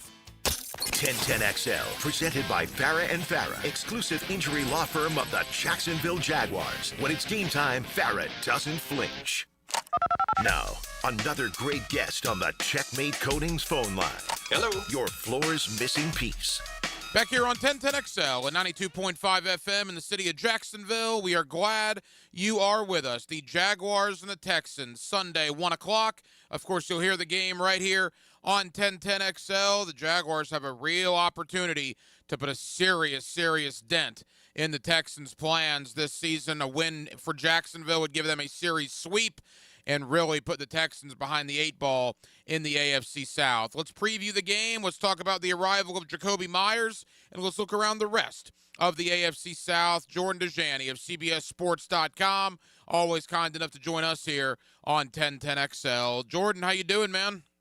What's going on, Ryan? I'm doing well, man. Thanks for having me back on the show. Hey, Jordan, really appreciate it. Know you're busy this time of year, and what a trade deadline it was in the AFC South. We'll certainly get to Indianapolis in a moment, but Jakobi Meyers from Las Vegas to Jacksonville, the Jaguars giving up a 4th-round pick and a 6th-round pick. Your thoughts on Jakobi Meyers heading to the Jaguars? Yeah, Jakobi Meyers hasn't been a massive focal point for the Raiders offense this year. I think he only had 352 receiving yards and 0 touchdowns this season. Clearly wasn't meshing with new quarterback Geno Smith. And all that being said, I feel like Jakobi Meyers has been maybe one of the more underrated wide receivers in the National Football League over the past few years. I think he's gone 4 straight seasons with 800 receiving yards, and that includes a 1,000-yard campaign in 2024 as well. So I don't look at Jakobi Meyers as this weapon that is going to completely revolutionize the Jaguars offense and get them back on track where they can look like a consistently good unit that is capable of making a playoff run further down the schedule. But he's someone, if he can just bring consistency to a group that needs it, I think it could be a win for Jacksonville. You look at the Jaguar wide receiving core. We know it is banged up. Obviously, Travis Hunter on IR. We'll see if he's able to come back this year. Brian Thomas Jr., De'Ami Brown, both dinged last week. It was a necessity, and it just speaks to James Gladstone to go out there, be a buyer at the trade deadline, to make something happen. Whether it works out or not, Jordan, I thought the return, a 4th and a 6th, is probably worth the risk of bringing Jakobi Meyers in here. Yeah, I can't argue with that. I mean, at face value, maybe it seemed just a tad rich, but I'm not going to complain by any means. I think that you do need to give Jacksonville, their general manager, some credit because there are a lot of teams out there in the NFL that are these borderline playoff teams, borderline contenders, however you want to phrase it, that could have made moves at the trade deadline, and they simply did not. When it comes to looking at the Jaguars' offense in the early portion of this season, or the midway portion of the season, I should say, we all can say that, yeah, they have some pieces there, but they just haven't been consistent. They haven't been good enough. It's not been up to standard. So getting Trevor Lawrence, a pass catcher, who has been relatively reliable over the past few seasons to help a wide receiving core that has dropped more passes than any other wide receiver core in the NFL, that's a good swing, in my opinion. Jordan Dejani of CBSSports.com. Indianapolis, Jordan, they're swinging for the fence. They go out and bring in Sauce Gardner and give up 2 first-round picks and A.D. Mitchell at the wide receiver position. I've heard a lot of mixed opinions on this trade. What's your opinion of what Indianapolis did? Yeah, what's really fun about this trade is I feel like it's one of those impossible ones to grade until we see how it pans out, right? Like 2 first-round picks is an expensive price. There's no doubt about it. I almost fainted in my seat when I saw it come down the newswire yesterday. But Sauce Gardner undoubtedly is a top 5 cornerback in today's game. And you look at the Indianapolis Colts, who are the surprise team in the NFL this season, who want to be a legitimate AFC contender, who do have hopes of competing for a Super Bowl this year. Sauce Gardner is someone who helps them do that immediately. So it shows 2 things. One, the kind of faith they have in Sauce Gardner in terms of how he can upgrade this defensive unit as a whole. But number 2, that they're not going to need those, hopefully, first-round picks that are in the 20s and 30s moving forward, that they want to win now and compete now. I think that when you look at the Colts and you try to talk about their defense, you would say they haven't been bad, but I don't think they've been good enough. And I would argue that this Colts defense, this pass defense specifically, did need some help. They rank 26th in pass defense this season. They're 29th in third down defense. They're last in passing yards per game allowed outside the numbers, and 26th in completion percentage allowed on throws of 20-plus air yards. Sauce Gardner is going to help you in every single one of those categories. So, yes, it was a high price to pay, but I'm really intrigued to see how this works out. You know, finally, Jordan, before we get to this week's games, the Tennessee Titans. Now, look, they actually pulled off 3 trades during the year. If you go back to Brownlee, McCreary, and then obviously trading the defensive end to Baltimore. But there were a lot of people in Nashville that I know that were talking about Tony Pollard and Chigakonkwo and Calvin Ridley and Joseph Day and all these different guys, Arden Key. And none of those trades came to fruition. Were you surprised Tennessee was maybe not as active as some people would have thought? So I'm not surprised they didn't have a complete fire sale. I think it's really tough to have a fire sale in today's NFL and keep the loyalty of your fan base and keep butts in seats and all those kind of things, even if you're one of the worst teams in the NFL, such as the Tennessee Titans. With that being said, I did expect at least one more move, whether that was going to be Calvin Ridley or Arden Key or Sebastian Joseph Day. I was expecting another trade yesterday, and it just never came to fruition. Couple of more for Jordan Dejani of CBSSports.com. All right, Jaguars, Texans, Sunday, 1 o'clock. You'll hear it right here on 1010XL. As I mentioned at the top, Jordan, the Jaguars, boy, a real opportunity. If you beat the Houston Texans on Sunday, get the season sweep, you're basically up 4 games on them with 8 to go. That would be curtains, in my opinion, for the Texans. So we've reached must-win territory for Houston Sunday, have we not? Yeah, absolutely. And I'm expecting a low-scoring game. Their first meeting, I think the final score was 17-10. That game came right down to the wire. And with Houston, I think the major storyline is going to be C.J. Stroud's health. He suffered that concussion last week against the Denver Broncos. It's a completely different game, in my opinion, if he's starting under center versus if it's Davis Mills.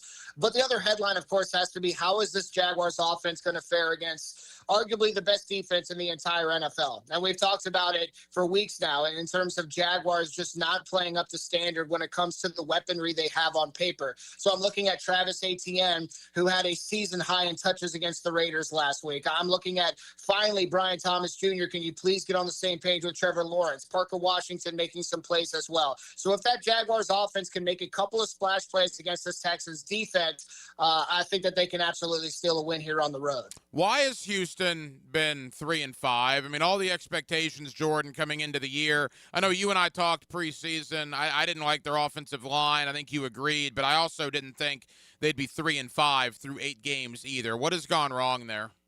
Yeah, I'll give you 3 things off the top of my head. One is that the Texans are an NFL worst 0-5 in one-score games this season. They've been competitive, but they've been unable to make those big plays with games on the line.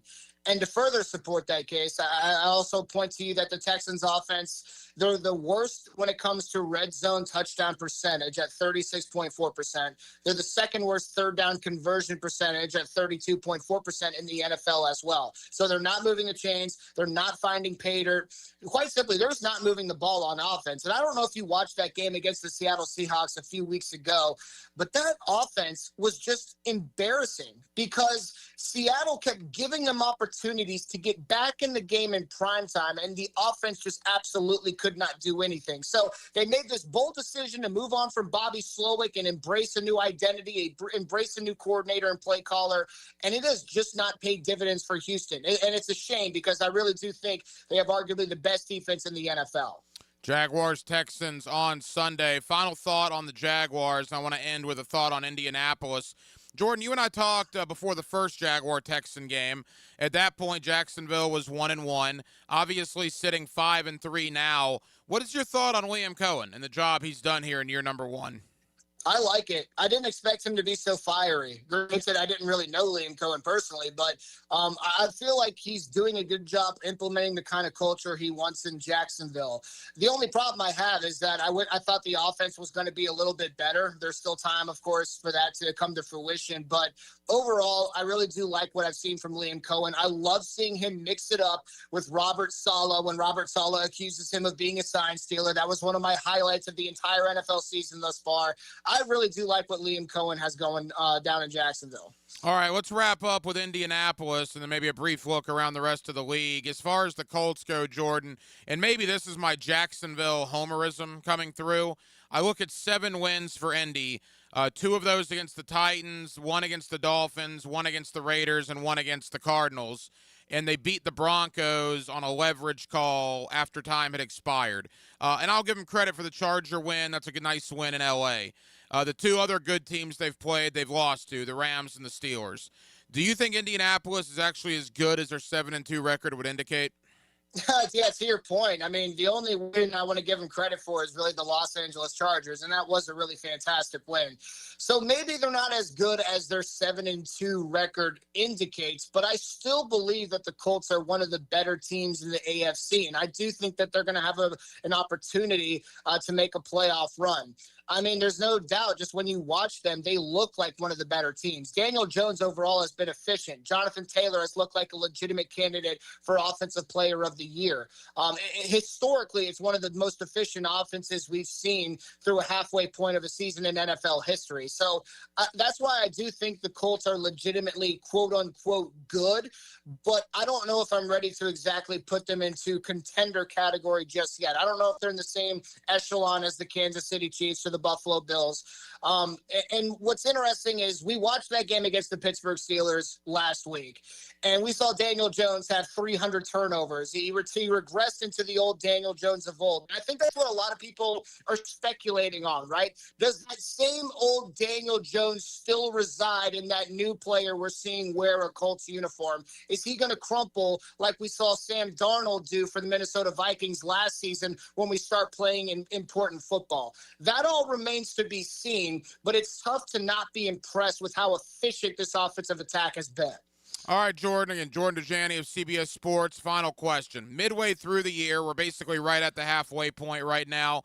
Give me your top 3 in the AFC, top 3 in the NFC as we enter the middle portion of November. I think in the NFC, I would have to go with the Philadelphia Eagles, the Los Angeles Rams, and the Detroit Lions. I think that Matthew Stafford is playing at a legitimate MVP level for the Los Angeles Rams. He's had 4 passing touchdowns in back-to-back weeks. I don't think he's ever done that before in his NFL career. So that was pretty easy with the NFC. As for the AFC, I got to put the Buffalo Bills up there. They look really great coming off the bye. They trashed the Carolina Panthers. They, of course, beat Patrick Mahomes and the Kansas City Chiefs. I'm going to go ahead and put the Indianapolis Colts somewhere in the top 3 as well. And finally, I think I just got to go with a team that has represented the AFC over the past few years in the Super Bowl. I don't care that they currently reside in 3rd place in their division in the AFC West. Patrick Mahomes is Patrick Mahomes. And when he has Rashee Rice and Xavier Worthy on the field, that offense has the potential to be one of the best in the NFL. So I look at the Kansas City Chiefs as a team that is going to be able to bounce back. I'm not scared by them losing to the Buffalo Bills. If you know anything about recent NFL history, all the Chiefs do is lose to the Buffalo Bills in the regular season. They win games when it matters in the postseason. So I'm going to put the Kansas City Chiefs at number 3. Jordan, tell the good folks here in Jacksonville, man, CBSSports.com and what you'll have coming out in the coming days leading into Week 10. Yeah, Jordan Ajani, CBSSports.com. Last name is spelled Dajani. We're at Wednesday of this week. So further on this week, we're going to have a couple of gambling pieces for CBSSports.com. I'm going to have dueling picks with some of my cohorts at the website. I'm going to have my own personal column, which ranks number 1 at the company, by the way. So check that out when it drops on Friday morning. Jordan, know you're busy. Thank you as always for the time. We'll talk soon, pal. Absolutely. Thank you so much. High school, college, and pro. As good as it gets. Your home for the most play-by-play is 1010XL. Football season is here, and our hometown team isn't the only one ready to stack up the wins. At Beaver Toyota, Beaver Chevrolet, and Beaver Mitsubishi, you score big every time you shop with us. Thousands of vehicles, no flags, no fumbles, just hassle-free car buying and big wins with lifetime warranties, lifetime oil changes, and lifetime customer service. Plus, our wow pricing lets you celebrate a touchdown of savings. Beaver Toyota, Beaver Chevrolet, and Beaver Mitsubishi. We're here to wow you. Jacksonville, hunting season is here, and nobody gears you up like Green Acres Sporting Goods, home of the largest archery pro shop in Northeast Florida. They've got everything for all seasons: archery, black powder, and general gun season. Green Acres is a fully stocked Browning dealer with ammo, accessories, and safes. Don't miss out on Florida's Second Amendment sales tax holiday, happening now through the end of the year. Gear up today at greenacresporting.com. Hun, look in the backyard. Is that oil coming out of the ground? What? Oil? Yeah, we've struck it rich. When was the last time we had our septic tank pumped? Ooh, crap. That's not oil. Exactly. Is it time to pump out your septic tank? Call Duck Duck Rooter. Their professional septic service removes sludge that can cause costly emergencies. Don't delay. Call Duck Duck Rooter today. When you're stuck, call the duck. DuckDuckRooter.com.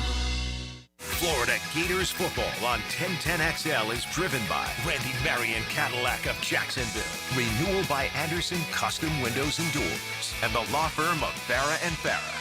Get Gators play-by-play on 1010XL. Hey Jacksonville, it's Dr. Kevin Kaplan, team physician for the Jaguars and proud member of Jacksonville's newest orthopedic dream team. At Orthopedic Specialists of Jacksonville, we brought together 10 board-certified, fellowship-trained surgeons, each one a specialist in their field, all working together to deliver smarter, faster care with better results. From sports injuries to joint replacements, we've got the right player for every position. Visit osjax.com and meet your team. That's osjax.com. Here's your 1010XL community calendar of local events and nonprofit groups helping people here at home. If you'd like to help dogs find new homes, you can enjoy food, drinks, music, and of course, dogs at the Fall Fermi Festival, November 8th. Find out more at kprok9.com.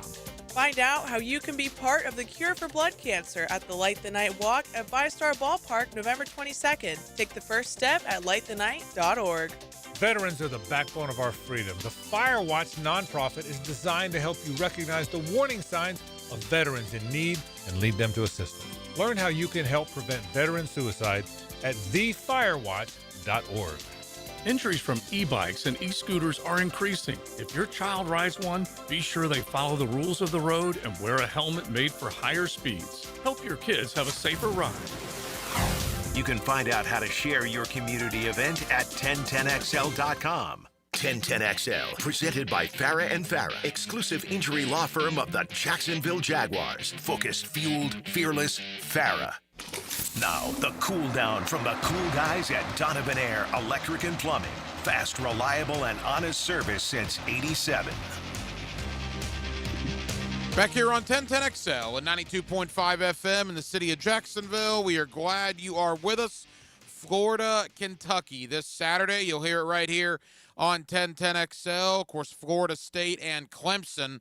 Boy, what a game we thought that was going to be at the beginning of the year. Certainly has not lived up to the hype. And how important is it for both Mike Norvell and, for that matter, Dabo Swinney? And there is another job opening in the SEC as Auburn comes open now, joining LSU, Florida, and Arkansas as the vacancies in the Southeastern Conference. Let's talk about all of it with my buddy Brent Beard. You see him locally on First Coast News, and you also get him weekly right here on Hacker After Dark. Mr. Beard, how are you, my friend? Well, good to be with you. Heck, it is amazing that we are now in November with November games. Had a chance to be at Florida, Georgia, Florida, and certainly enjoyed that.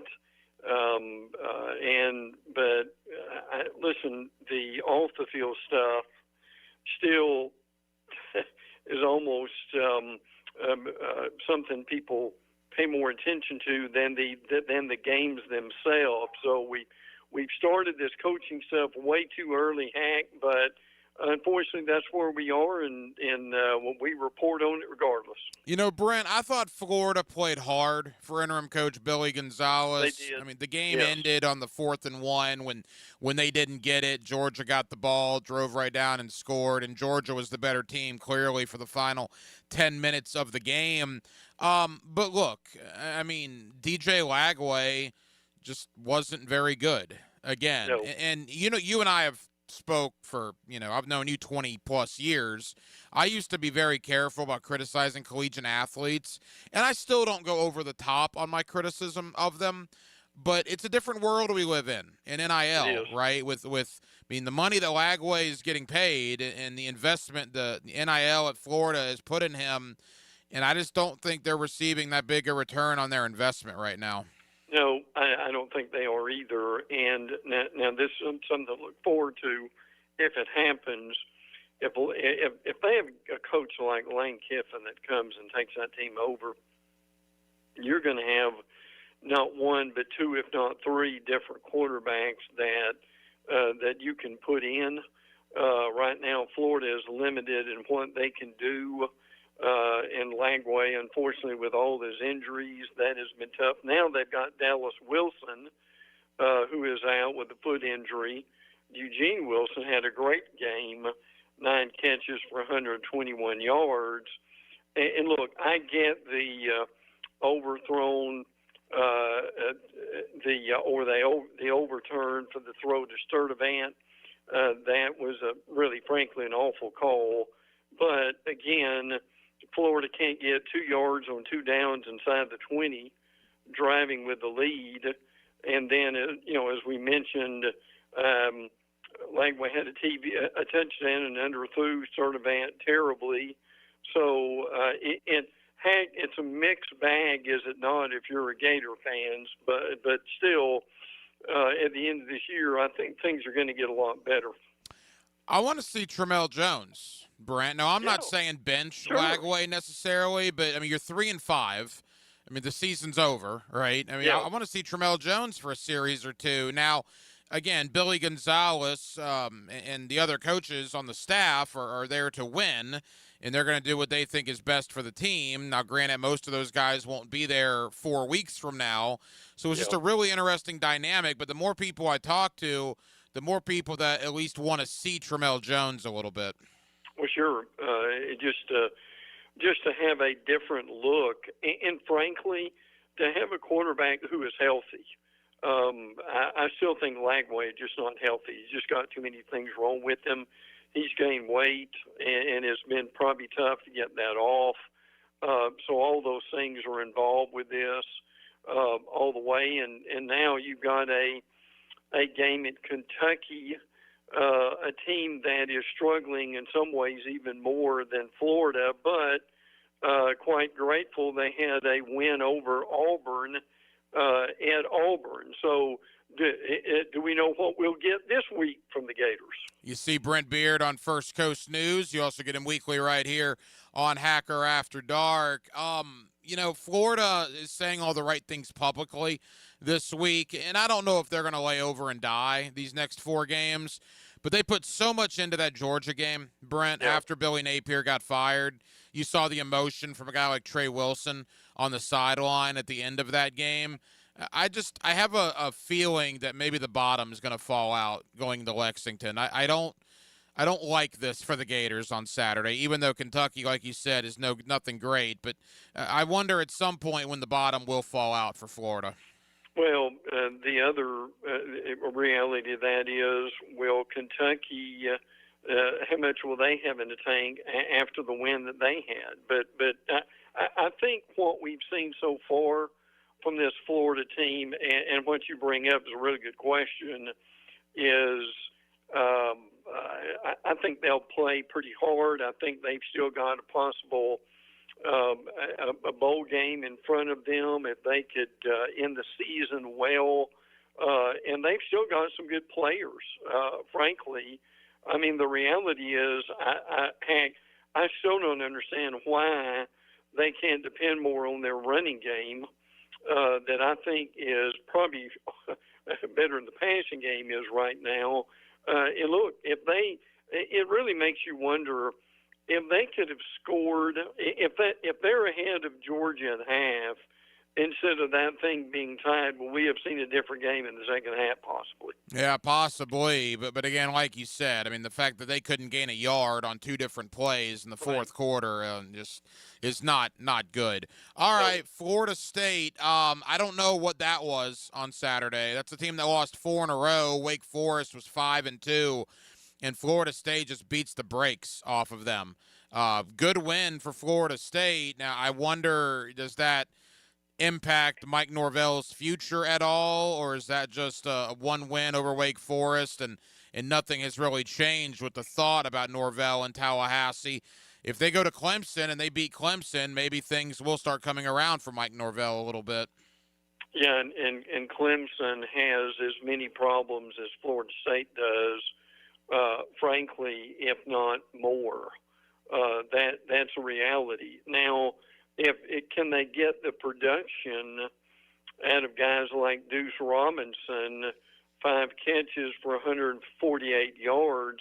And look, Wake is a decent team, so that was a pretty good win for them. But here's the other reality, too, is, heck, with all the coaches, I mean, we've got double-digit coaches now who have been fired in double-digit schools looking for coaches. Now, I still hear that Florida State is probably going to make a change at the end of the year, regardless. But at some point, you've almost got to be careful, and you wonder, would it be worth it to bring it back another year? There are a lot of people who would probably say no, and I actually get that too. But again, yes, this is a big game for them this weekend. How they react, how they perform in this game, particularly with a Clemson team that is struggling the way that they are. Can Florida State put 2 good performances together in a row? Final moments with Brent Beard. You see him on First Coast News. You also get him right here on Hacker After Dark. Brent, quickly, is Dabo in any trouble at Clemson? I mean, they're probably the most disappointing team in the country. They're certainly one of them. There's no doubt about that. I mean, there were some people predicting Clemson to win the national championship.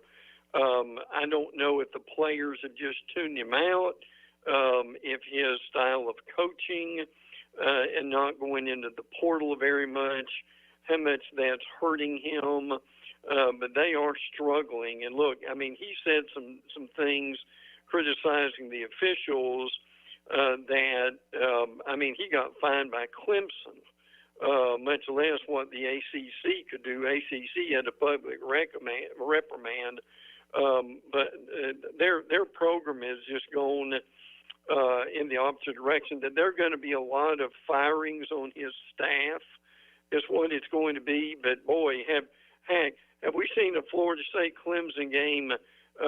Frankly, in modern history, that both teams have as many issues as they do right now. You know, I was thinking Florida State Clemson might be destined for College Game Day and you know, ABC 7:30.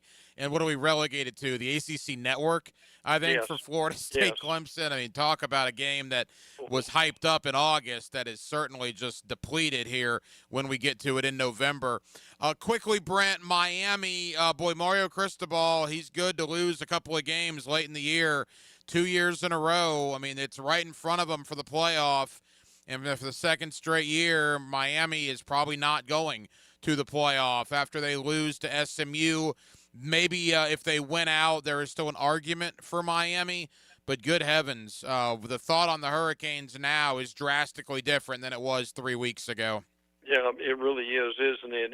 And they look, when they get to end of October into November, they really struggle, and they've proven that. Syracuse, NC State, at Virginia Tech, and at Pitt.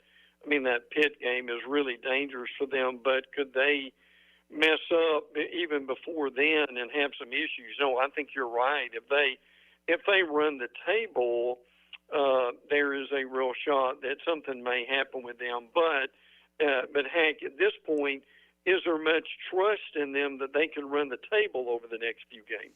It's not based on Mario Cristobal's past, no doubt about that, because he has not done well at the end of the year at his previous stops. And finally, look, Auburn is open. I mean, it had to come open. That was embarrassing last week. He got booed out of the stadium. Hugh Freeze did. But what a crazy SEC coaching carousel, Brent, with Auburn, LSU, Florida. You almost forget Arkansas is open as well. That's a quarter of the teams in the conference. Who knows what's going to happen at Kentucky? And if Lane Kiffin leaves Ole Miss or if Eli Drinkowitz leaves Missouri, obviously those jobs come open. Crazy coaching carousel in the Southeastern Conference ahead of us. At SEC Media Days next year in Tampa, we may have nearly half the conference with new coaches. That really is incredible. I mean, obviously, Eli Drinkwitz in Missouri now is down to the third-team quarterback.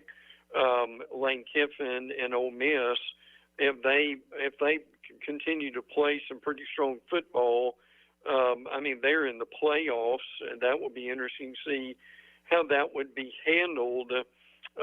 At this time, Auburn really needed to make a change, and they did. They were frankly just awful against Kentucky.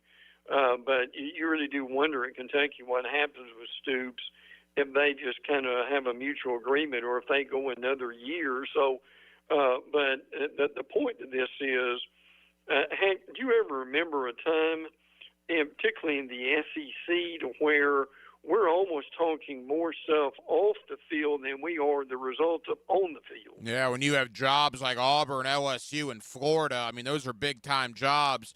Brent, leave us with this. I asked you this about this time last year, and he survived, but Shane Beamer at South Carolina, is he in trouble at all? They're pretty disappointing, too, for the second straight year. Yeah, they're incredibly disappointing, frankly. I really almost think that Beamer, it just run out of answers. They don't have enough players. I mean, they've certainly got some good players, but they just don't have enough. Now, the fan base is kind of stuck in there a little bit. They did fire Mike Shula, the former Bama coach, and their offensive coordinator. I mean, they were averaging 19 points a game, which is the worst since 2002. So, I mean, you really wonder. And listen, Hank, at 3-6, it's not going to be much better. And they've got their ending game with Clemson. You really wonder if they were to really lose a difficult game with Clemson, if that might be it. I do think he probably survives. There's still talk about would he possibly go to Virginia Tech, but you raise a really good point. It really depends. Can they finish strong, or will they be a disaster this month before the season ends? And you look at a team like South Carolina, it might behoove them to not do anything this year because of all the other jobs that are open. I mean, there's so much competition for these coaching candidates. If you're a team like South Carolina, maybe you just bite the bullet and maybe get rid of Beamer next year when maybe there won't be as many jobs that are available. Crazy times in the Southeastern Conference, no question about that. You see Brent Beard on First Coast News. You also get him weekly right here on Hacker After Dark. Brent, enjoy all the games this week. We'll talk next week, pal. Good. Can't wait, bud. Appreciate you much. Take care. And thank you to Brent Beard. You see him locally on First Coast News. You also get him weekly right here on Hacker After Dark as we took a look at Florida, Kentucky, Florida State, Clemson. Should be a pretty good week of college football. Some big games in the SEC as well. As, look, both Florida and Florida State at least go on the road. You would expect maybe much bigger games when the schedule was released and you thought about it like Labor Day. But Florida, Kentucky's an SEC network game. And maybe more shocking, Florida State, Clemson is an ACC network game this week as Florida State looks to get back over 500 and Florida looks to get win number 4 on the year. So we certainly spent some time on that. But as you can imagine, it was a large portion about the Jacksonville Jaguars. What an opportunity they have on Sunday in Houston, taking on the Houston Texans, a Texan team that will be without starting quarterback C.J. Stroud. Again, backup quarterback Davis Mills will get the start. Jacksonville can put basically the final nail in the Texans' 2025 AFC South hopes. You would expect if Jacksonville wins, Jacksonville would basically be up 4 games, 3 games and a tiebreaker with only 8 games remaining. So a gigantic opportunity for Jacksonville and probably a must-win situation for the Houston Texans. Well, that will just about do it, man.